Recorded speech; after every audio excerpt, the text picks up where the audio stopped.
हमारे स्टार्ट करते हैं क्वेश्चन नंबर 3 से। तो क्वेश्चन नंबर 3 में हमारे पास है प्रूव करना है इन an equilateral triangle. Equilateral triangle वो ट्राइंगल होता है जिसकी तमाम साइड और तमाम एंगल बराबर होते हैं। तो in an equilateral triangle any two medians are congruent, कि कोई भी दो मीडियंस कॉन्ग्रुएंट होती हैं। मीडियन कौन सी लाइन होती है ये आपको समझाता हूँ। पहले फिगर ड्रॉ कर लेते हैं। ये हमारे पास एक ट्राइंगल है A B C, A B C, इसकी तीन वर्टेक्स है, ये पॉइंट और ये पॉइंट, ये वर्टेक्स है। ट्राइंगल की तीन वर्टेक्स होती हैं। वर्टेक्स वो पॉइंट होता है जहाँ एक से ज्यादा लाइन आके मिले। तो ये वो पॉइंट है जहाँ ये दो लाइनें आके मिल रही हैं। तो ये जो ट्राइंगल में तीन वर्टेक्स होते हैं, वर्टेक्स ए, वर्टेक्स बी और वर्टेक्स सी।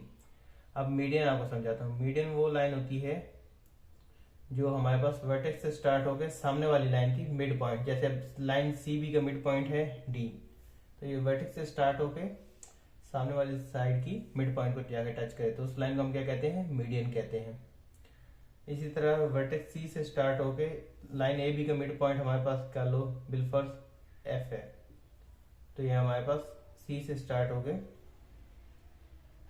एफ को टच करे तो ये हमारे पास लाइन क्या होगी, मीडियन। या वर्टेक्स बी से स्टार्ट होकर लाइन ए सी का मिड पॉइंट हमारे पास आ गया ई, इसको टच करे तो ये हमारे पास क्या आ गई, तीन मीडियंस आ गए। बट मीडियन कौन सी लाइन होती है, जो starts from vertex and touch the mid point of the opposite side, सामने वाली साइड के मिड पॉइंट को जाके टच करे तो उस लाइन को हम क्या कहते हैं, मीडियन। वर्टेक्स क्या होते हैं, पॉइंट एट विच more than one line crosses, एक या एक से ज्यादा लाइन दूसरे क्रॉस कर उसको क्या कहते हैं, वर्टेक्स कहते हैं। तो स्टार्ट करते हैं सॉल्यूशन से। मैं फिगर को दोबारा रीड्रॉ कर लेता हूँ। तो ये हमारे पास ट्राइंगल आ गया ए बी सी, जिसमें जो लाइन सी बी का मिड पॉइंट हमारे पास क्या है, डी है, और लाइन ए सी का मिड पॉइंट हमारे पास क्या है, ई। तो वर्टेक्स ए से हम एक लाइन ड्रॉ कर लेते हैं डी की तरफ। तो एक मीडियन हमारे पास ये आ गया, मीडियन ए डी, और दूसरी मीडियन हमारे पास क्या आ गई, बी से स्टार्ट करके ई को टच कर लेते तो ये हमारे पास दूसरी मीडियन आ गई। अब हमने प्रूव करना है कि ये दोनों लाइन आपस में बराबर है। तो हम एक ट्राइंगल ये ले लेंगे ए बी डी, और दूसरा ट्राइंगल हमारे पास क्या हो जाएगा, ए बी ई। इन दोनों ट्राइंगल में हम कॉरेस्पॉन्डेंस फाइंड करेंगे और फिर हम आगे फर्दर सॉल्व करेंगे। तो ये एंगल बन गया एंगल 1 और ये आ गया एंगल 2। ये हमारे पास आ गया एंगल 3 और एंगल 4। इन दो ट्राइंगल को मैं क्लियरली ड्रॉ कर लेता हूँ। एक ट्राइंगल हमारे पास आ गया ए ई बी, ये आ गया ए बी ई, और दूसरा ट्राइंगल क्या आ गया, ए बी डी। तो ये हमारे पास आ गया A B D, A B और ये डी आ गया। इन दोनों ट्राइंगल के दरमियान हमने कॉरेस्पॉन्डेंस फाइंड करनी है और ये हमारे पास आ गया एंगल 1। ठीक है, तो स्टार्ट करते हैं इन दोनों ट्राइंगल के कॉरेस्पॉन्डेंस से। तो सॉल्यूशन आ गया हमारे पास, correspondence between triangle A B E और ट्राइंगल दूसरा हमारे पास क्या है, ए बी डी। इन दोनों में हम देख सकते हैं कि जो हमारे पास है साइड ए बी, ये दोनों में कॉमन है। तो A B is common to side A B.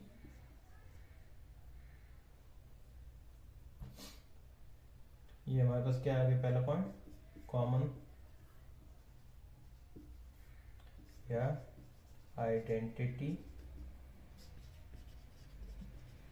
Congruence.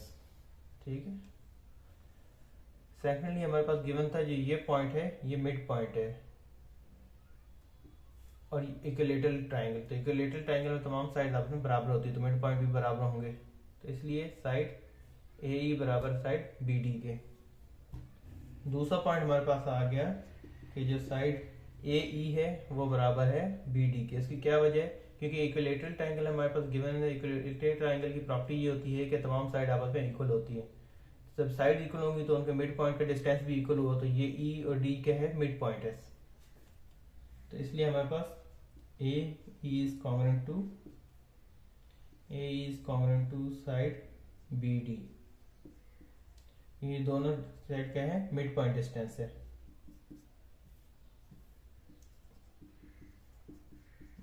Mid point distance of an equilateral triangle, ये हमारे पास क्या हो गया? Mid point distance of an equilateral triangle.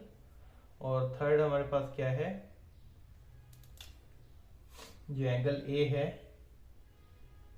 इसमें और इसमें एंगल बी है, क्योंकि तमाम एंगल बराबर होते हैं इक्विलेटरल ट्राइंगल के, तो therefore angle A is congruent to angle B.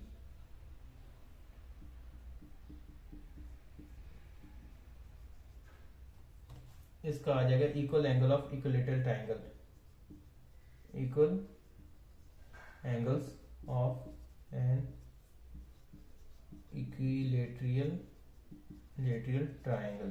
तो ये 3 पॉइंट आप इधर हम देख सकते हैं कि हमारे पास साइड और एंगल, मतलब साइड एंगल साइड पोस्टुलेट से हमारे पास ये दोनों ट्राइंगल हमारे पास आपस में कॉन्ग्रुएंट प्रूव हो गए। तो therefore triangle A B E is congruent to triangle A B D. जब ये दोनों ट्राइंगल आपस में कॉन्ग्रुएंट हो गए तो इनकी करस्पॉन्डिंग साइड और करस्पॉन्डिंग एंगल भी कॉन्ग्रुएंट हुए, और हमने प्रूव क्या करना था? ये जो मीडियन है ए डी ये बराबर है मीडियन बी डी के, तो ये इन दोनों ट्राइंगल की करस्पॉन्डिंग साइड है ई बी और ए डी, तो ये चीज हमने प्रूव कर। Therefore E B is congruent to side A D, और ये चीज हमने प्रूव करनी थी। इक्विलेटरल ट्राइंगल की मीडियन बराबर होती हैं।